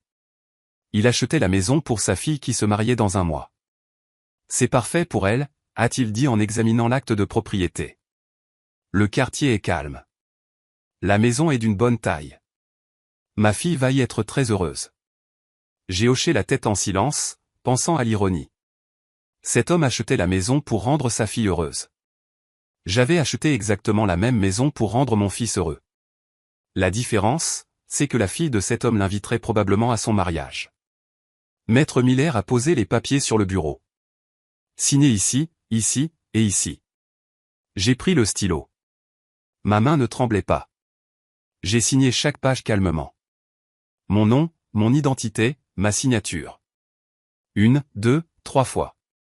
Monsieur Mendes a signé après moi. Maître Miller a tout notarié. Il a tamponné les papiers, a organisé les dossiers. C'est fait, a-t-il dit avec un sourire. Monsieur Thomas, vous n'êtes plus le propriétaire de ce bien. Monsieur Mendes, félicitations.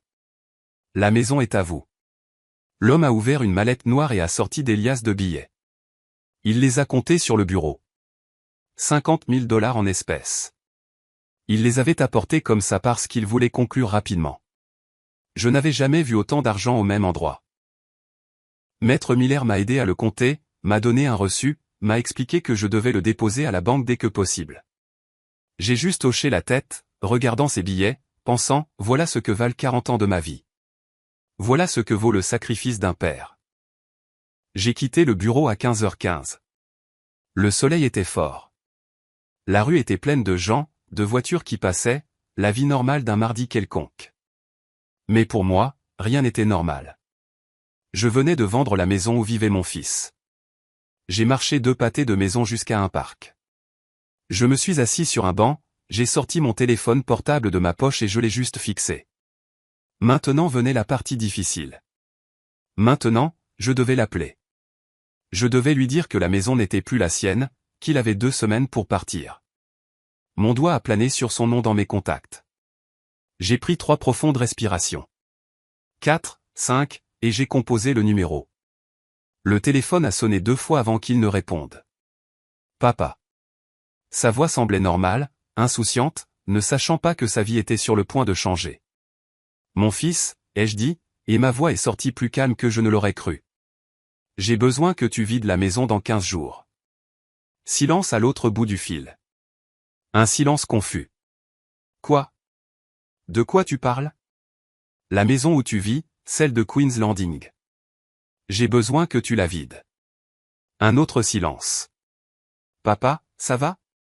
Qu'est-ce que tu veux dire par vider? J'ai fermé les yeux, sentant le soleil sur mon visage, et j'ai dit les mots que je répétais dans ma tête depuis des jours.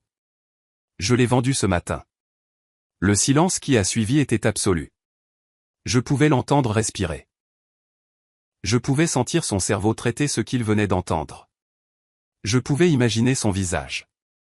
Et puis, comme une explosion. Tu as fait quoi? Sa voix m'a presque cassé le tympan. Il criait. Qu'est-ce que tu as fait, papa? Tu as vendu la maison? Oui, ai-je dit calmement. La maison était à moi, Simon. Elle était à mon nom, et j'ai décidé de la vendre. J'ai signé les papiers il y a 1 heure. Non, non, ce n'est pas possible. Cette maison est à moi. La voilà. La phrase que j'attendais. Non, mon fils, ai-je dit, et chaque mot est sorti clair, ferme, sans hésitation. Cette maison n'a jamais été à toi. Je t'ai donné les clés. Je t'ai dit qu'elle était à toi, mais je n'ai jamais légalement transféré l'acte. Le titre de propriété a toujours été à mon nom. Elle a toujours été à moi. Et maintenant, elle appartient à quelqu'un d'autre. J'ai entendu un bruit à l'autre bout du fil, comme s'il avait jeté quelque chose. Papa, c'est ma maison. J'y vis avec ma femme. Tu ne peux pas faire ça. Ta femme, ai-je répété, et j'ai laissé ces 2 mots flotter dans l'air un instant. Cette femme que je ne connais pas. Cette femme que tu as épousée sans m'inviter. Cette femme que tu as choisie quand tu as décidé que je ne méritais pas d'être dans ta vie. Papa, ça n'a rien à voir avec ça. Ça a tout à voir avec ça, Simon. Ça a tout à voir avec le fait que tu m'as effacé de ta vie comme si j'étais une ordure. Comme si 40 ans à t'élever ne signifiait rien. Comme si te donner une maison ne me valait même pas une invitation à ton mariage. Sa respiration était lourde. Je pouvais l'entendre faire les 100 pas, paniquer. Papa, s'il te plaît, ne fais pas ça. On peut parler. On peut arranger les choses. Il n'y a rien à arranger, ai-je dit. Les papiers sont signés. L'argent est dans ma poche. Les nouveaux propriétaires prennent possession dans 2 semaines. Papa, tu ne peux pas faire ça. Sa voix s'est brisée. Maintenant, il y avait du désespoir. Maintenant, il y avait de la peur. Où vais-je vivre? Qu'est-ce que je dis à Valérie? Qu'est-ce que je dis à sa famille? Je ne sais pas, mon fils, ai-je dit. Et ma voix était toujours calme, sereine, comme si nous parlions du temps qu'il fait. Je suppose que tu devras trouver un appartement à louer. Tu devras rassembler de l'argent pour une caution. Tu devras vivre avec l'insécurité de ne pas savoir s'ils renouvelleront ton bail l'année prochaine. Tu devras vivre comme j'ai vécu pendant 50 ans. Peut-être qu'alors, tu comprendras ce que j'ai fait pour toi quand je t'ai donné cette maison. Mais je ne peux pas me permettre un loyer en ce moment. On vient de se marier. Valérie a quitté son travail. On est en lune de miel. Alors écourte ta lune de miel et reviens trouver un endroit où vivre. Tu as 2 semaines. Bon voyage, mon fils. Et j'ai raccroché. J'ai complètement éteint mon téléphone. Je ne l'ai pas mis en silencieux. Je l'ai éteint. Je suis resté assis sur ce banc de parc avec le soleil couchant sur mon visage, ressentant quelque chose d'étrange dans ma poitrine. Ce n'était pas de la joie. Ce n'était pas de la tristesse. C'était du soulagement. C'était le sentiment d'avoir fait quelque chose que j'aurais dû faire il y a longtemps. Reprendre ma dignité. Arrêter de mendier de l'amour. Arrêter d'accepter les miettes. Je suis resté assis là pendant une demi-heure, 40 minutes, à regarder les gens passer, les enfants jouer dans le parc, les pigeons picorer le sol. La vie normale continuait simplement pendant que ma vie changeait pour toujours. Puis je me suis levé, j'ai marché jusqu'à la banque la plus proche et j'ai déposé l'argent. Tout. Chaque dernier billet. C'était à moi. Légalement, moralement, je l'avais gagné à la sueur de mon front. Et maintenant, c'était sur mon compte. Quand j'ai quitté la banque, j'ai rallumé mon téléphone. Immédiatement, il a commencé à vibrer. Un appel manqué. 2, 5, 10, 20. 47 appels manqués. Tous de Simon. Et des messages. Des dizaines de messages. Je les ai ouverts et les ai lus un par un, sans répondre à aucun. Papa, s'il te plaît, décroche. Papa, j'ai besoin de te parler. Papa, tu ne peux pas faire ça. Je t'en supplie. Appelle-moi. Papa, s'il te plaît. Tu dois comprendre. Je ne voulais pas te faire de mal. Papa, réponds-moi. Je t'en supplie. Je suis désespéré. Je ne sais pas quoi faire. Valérie pleure. Sa famille veut te parler. Papa, s'il te plaît. Je les ai tous lus et je n'ai rien ressenti. Enfin, si, j'ai ressenti quelque chose. J'ai ressenti de la satisfaction. Parce que maintenant, il me cherchait. Maintenant, c'était urgent. Maintenant, j'étais important. Mais pas parce qu'il m'aimait. Parce qu'il avait besoin de quelque chose de moi. J'ai mis le téléphone dans ma poche sans répondre. J'ai continué à marcher vers mon appartement. J'ai monté les escaliers lentement, les genoux me faisant mal comme toujours, mais je me sentais plus léger. Je suis entré chez moi, j'ai fermé la porte et je suis resté au milieu du salon. Mon petit appartement, mon vieux fauteuil, ma cuisine que j'utilise à peine. Ma vie simple, ma vie humble. Mais c'était ma vie. Et pour la première fois depuis des années, j'ai senti que c'était assez. Que j'étais assez. Je n'avais pas besoin que mon fils me valide. Je n'avais pas besoin qu'il m'invite à des événements élégants. Je n'avais pas besoin de faire partie de sa vie parfaite. J'avais ma propre vie et ma propre dignité. Et à ce moment-là, ça valait plus que n'importe quelle maison. Maintenant, il me cherchait. 47 appels en 2 heures. Mais ce n'était pas parce que je lui manquais. Ce n'était pas parce qu'il réalisait qu'il m'aimait. C'était parce que je lui avais pris quelque chose. Parce que je lui avais enfin fait ressentir ce que j'avais ressenti pendant des années. L'insécurité, la peur, la perte. Et j'ai réalisé quelque chose de fondamental. Les gens ne vous cherchent que lorsqu'ils ont besoin de quelque chose de vous. Tant que j'avais des choses à donner, tant que j'étais utile, j'existais. Mais quand j'ai cessé de tout lui donner, quand j'ai cessé d'être le père qui se sacrifie en silence, quand j'ai enfin fixé une limite, alors il a réagi. Mais c'était trop tard. Beaucoup trop tard. Parce qu'on ne regagne pas le respect en suppliant. On le regagne en agissant. Et j'avais enfin agi. Le lendemain, à 8 heures du matin, quelqu'un a tambouriné à ma porte. Ce n'était pas un coup normal. C'était un coup désespéré, en colère. 3 coups forts, puis 4, puis 5 d'affilée, comme s'il voulait défoncer la porte. J'étais dans la cuisine en train de boire mon café. J'ai posé la tasse sur la table et j'ai marché vers la porte sans me presser. Je savais qui c'était. Je l'attendais. J'ai ouvert la porte et Simon était là. Ses yeux étaient rouges. Son visage était défait. Ses cheveux étaient en désordre. Il portait les mêmes vêtements que la veille. Il était évident qu'il n'avait pas dormi. Il était évident qu'il avait conduit toute la nuit depuis la plage, depuis sa lune de miel, pour revenir ici. Il m'a regardé avec un mélange de fureur et de désespoir. « Il faut qu'on parle », a-t-il dit, la voix brisée. Je n'ai rien dit. J'ai juste reculé et je l'ai laissé entrer. Il est entré comme un ouragan, marchant directement dans le salon, se retournant pour me faire face, les poings serrés. « Comment as-tu pu me faire ça ? Sa voix tremblait. Il était sur le point d'exploser. J'ai fermé la porte calmement, j'ai marché jusqu'à mon fauteuil et je me suis assis. Je l'ai regardé de là, calme, pas contrarié, et ce calme semblait le rendre encore plus furieux. Je te parle. Comment as-tu pu vendre la maison sans me le dire? Comment as-tu pu? Comment ai-je pu, ai-je demandé, ma voix basse et sereine. Il a cligné des yeux, confus. Comment as-tu pu quoi? Me marier sans te le dire, ai-je dit. Comment as-tu pu faire ça? Il est resté silencieux une seconde, cherchant ses mots. C'est différent. Non, ai-je interrompu. C'est exactement la même chose. Simon s'est frotté le visage avec les mains, frustré. Papa, c'est du passé. On ne peut pas le changer. Mais ça, on peut l'arranger. Appelle l'acheteur.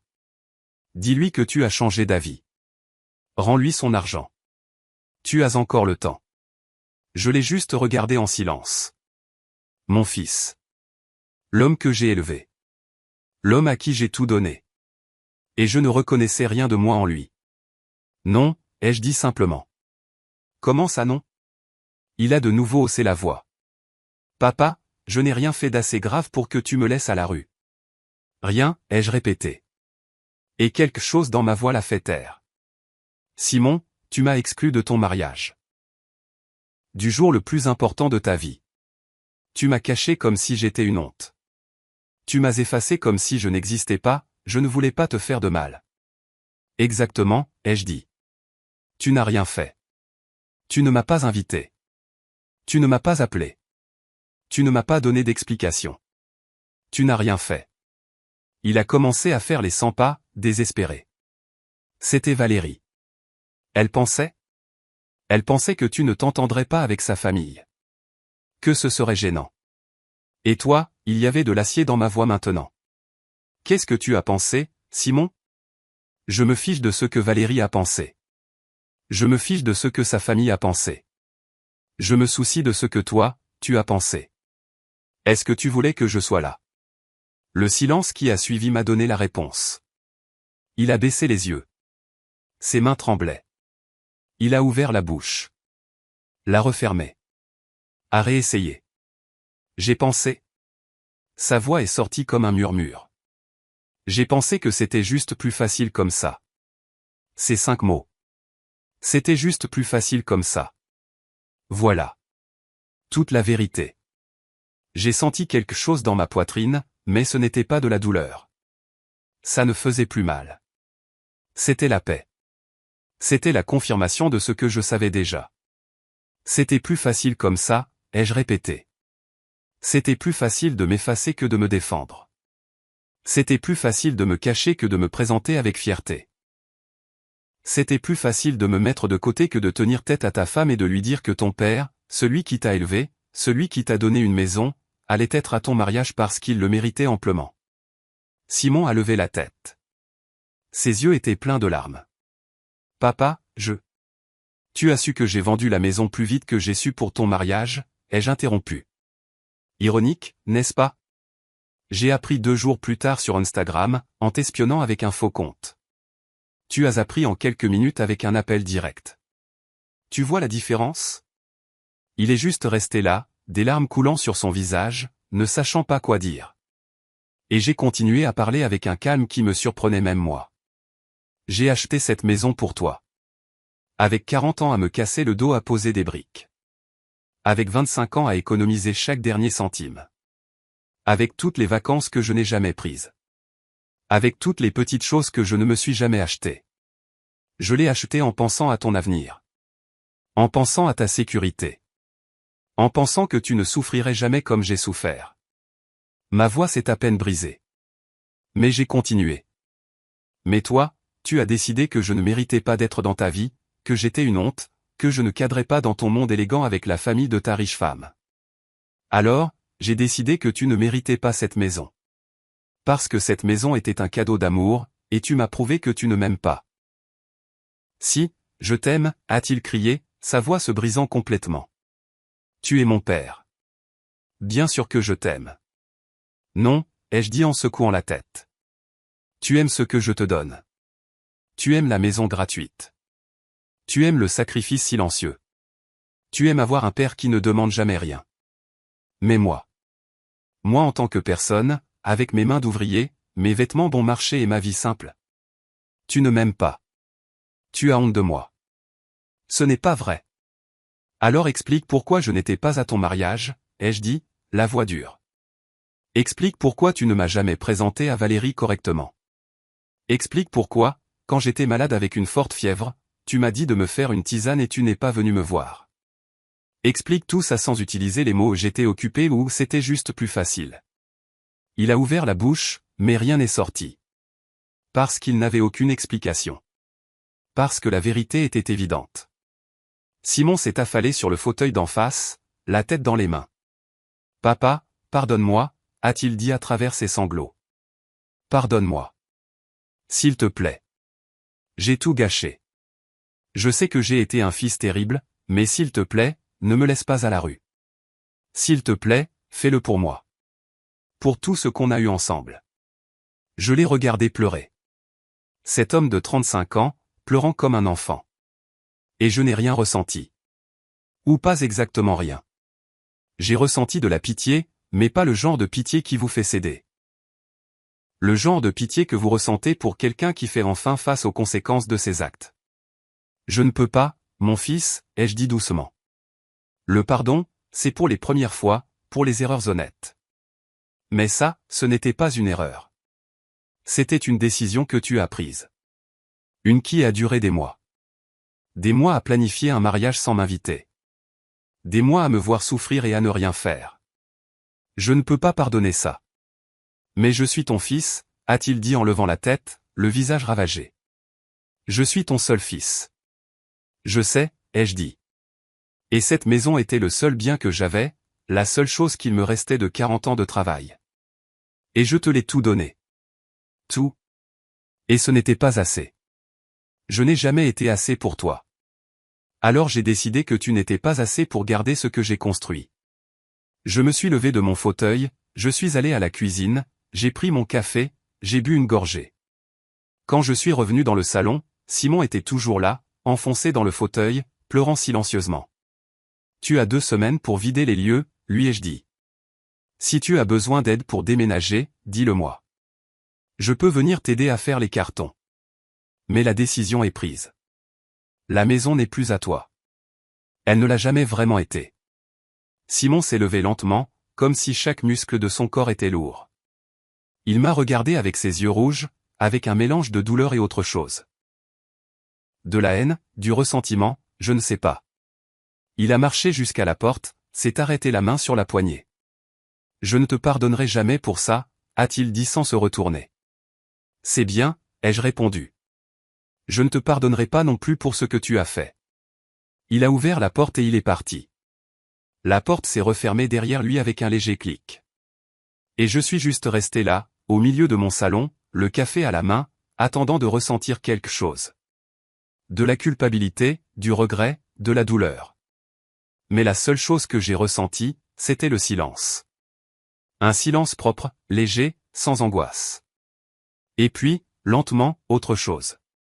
La paix. Je suis allé à mon vieux fauteuil, je me suis assis, et pour la première fois depuis des années, j'ai respiré librement. Parfois, retrouver sa dignité coûte une maison. Ça coûte des relations. Ça coûte une famille. Mais croyez-moi quand je vous le dis, ça vaut chaque centime. Ça vaut chaque larme. Ça vaut chaque moment inconfortable. Parce que vivre sans dignité, ce n'est pas vivre. C'est survivre. Mendier des miettes d'amour de la part de gens qui ne vous valorisent pas. Et j'étais fatigué de mendier. J'étais fatigué d'être invisible. J'étais fatigué d'accepter n'importe quoi pour ne pas être seul. Cette maison est partie. Mon fils est parti aussi, d'une certaine manière. Mais je me suis retrouvé. J'ai retrouvé quelque chose que j'avais perdu il y a des années, le respect de moi-même. Et assis dans mon fauteuil, buvant mon café, regardant par la fenêtre, je me suis enfin senti en paix. Ce n'était pas la paix d'avoir tout. C'était la paix de savoir que je n'accepterai plus jamais moins que ce que je mérite. Et ça n'a pas de prix. Et vous? Qu'auriez-vous fait à ma place? Auriez-vous donné votre dignité avec cette maison? Ou auriez-vous fait la même chose que moi? Si cette histoire a remué quelque chose en vous, si elle vous a fait ressentir de la colère, de la tristesse ou même du soulagement, laissez-moi un commentaire ci-dessous pour me dire ce que vous en pensez. Mettez un j'aime si vous pensez que j'ai bien fait, ou dites-moi si vous pensez que j'ai eu tort, et abonnez-vous à la chaîne pour entendre d'autres histoires comme celle-ci. Des histoires de vraies personnes qui, un jour, ont dit « assez » et ont repris leur dignité. Cela signifie plus que vous ne pouvez l'imaginer. Cela signifie que nous ne sommes pas seuls dans cette douleur. Qu'il y a des milliers de personnes qui comprennent ce que c'est que d'être invisible pour quelqu'un qui est censé vous aimer. Merci d'avoir écouté jusqu'au bout. Je vous donne rendez-vous dans la prochaine histoire, où nous continuerons à partager ces vérités qui font mal mais qui doivent être dites. À la prochaine histoire.